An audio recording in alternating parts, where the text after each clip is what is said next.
Assalamualaikum warahmatullahi wabarakatuh. Salam dan bahagia guru hebat. Perkenalkan, saya Rina Gusti, UPT SDN 06 Lubuk Jantan, CGP Angkatan 9 dari Kabupaten Tanah Datar akan menyampaikan materi demonstrasi kontekstual modul 1.4 Budaya Positif. Video ini praktek penerapan segitiga restitusi di sekolah saya. Berikut pemaparannya. Restitusi adalah proses menciptakan kondisi bagi murid untuk memperbaiki kesalahan mereka sehingga mereka bisa kembali pada kelompok mereka dengan karakter yang lebih kuat. Restitusi membantu murid menjadi lebih memiliki tujuan, disiplin positif, dan memulihkan dirinya setelah berbuat salah. Restitusi penekanannya bukanlah pada bagaimana berperilaku untuk menyenangkan orang lain atau menghindari ketidaknyamanan, namun tujuannya adalah menjadi orang yang menghargai nilai-nilai kebajikan yang mereka percayai. Berikut ini tahapan segitiga restitusi. Pertama, menstabilkan identitas. Kedua, validasi tindakan yang salah. Dan yang ketiga, menanyakan keyakinan. Pertama, menstabilkan identitas. Berdasarkan prinsip membuat kesalahan adalah bagian dari proses pembelajaran. Menggeser identitas gagal ke identitas sukses. Dan jangan mengkritik murid yang sedang mengalami identitas gagal. Kedua, validasi tindakan yang salah. Berdasarkan prinsip setiap perilaku berupaya memenuhi suatu kebutuhan tertentu. Guru akan bergeser dari pemikiran stimulus respon menjadi proaktif. Mengenali dan memahami kebutuhan murid akan memperbaiki hubungan dengan murid. Pernyataan atau pertanyaan disampaikan dengan nada suara tidak menghakimi atau memojokkan murid. Ketiga, menanyakan keyakinan. Teori kontrol menyatakan bahwa pada dasarnya kita termotivasi secara intrinsik. Setelah perilaku divalidasi dan diidentitas sukses telah stabil, maka murid telah siap mengaitkan keyakinan dengan tindakannya yang salah. Kasus pertama, Syarifah tidak terima pekerjaannya selalu dicontek oleh temannya yaitu Aisyah. Ia marah dan tidak dapat menahan emosinya. Berikut adalah skenario pemecahan masalah menggunakan segitiga restitusi. Iva, kenapa kamu marah dan bertengkar dengan Aisyah? Iya, habis kesal sama Aisyah yang suka menyontek hasil pekerjaan saya, Bu. Bukan hanya PR, tapi latihan juga, Bu. Oh begitu. Wajarlah kalau Iva marahnya. Sudah seperti itu juga akan marah merasakan seperti Iva karena Aisyah suka menyontek. Saya marah-marah, Bu. Saya tanpa sadar menabrak mejanya, Bu.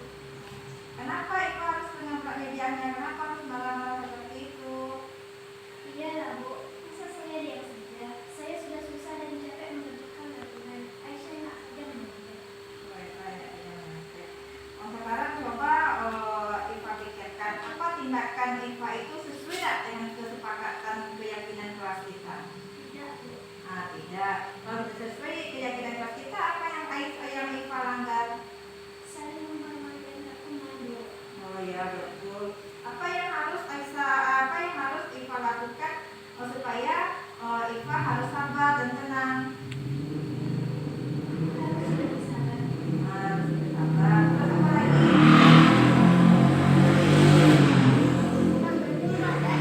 Harus sabar, sadar bisa. Terus apa lagi?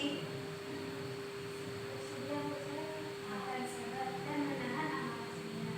Kalau ada teman yang mencontek saya akan melaporkan pada guru. Oh ya bagus itu. Jadi kalau ada teman selain dari Aisyah, kalau menyontek kasih tahu sama guru, sama ibu langsung atau guru mata pelajaran lainnya ya. Terima kasih Iva. Ya semangat. Berikut kasus yang kedua. Pada hari Sabtu, Latifah terlambat ke sekolah sehingga pelajaran pertama tertinggal. Berikut skenario penyelesaiannya. Diri dari amarah karena perilaku saya harus belajar bersabar dan dapat menghormati teman-teman saya. Waalaikumsalam warahmatullahi wabarakatuh.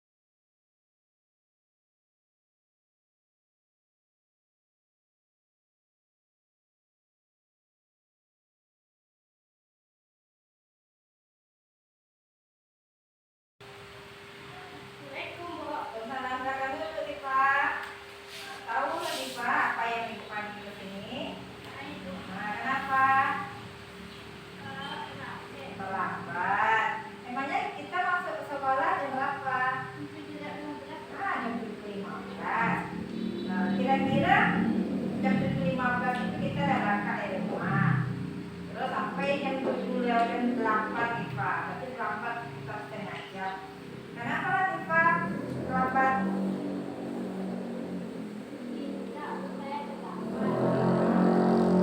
Terlambat.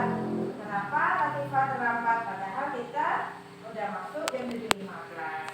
Datang ke sekolah terlambat. Apa alasannya Latifah terlambat? Ya, Bu, saya bangun kesiangan.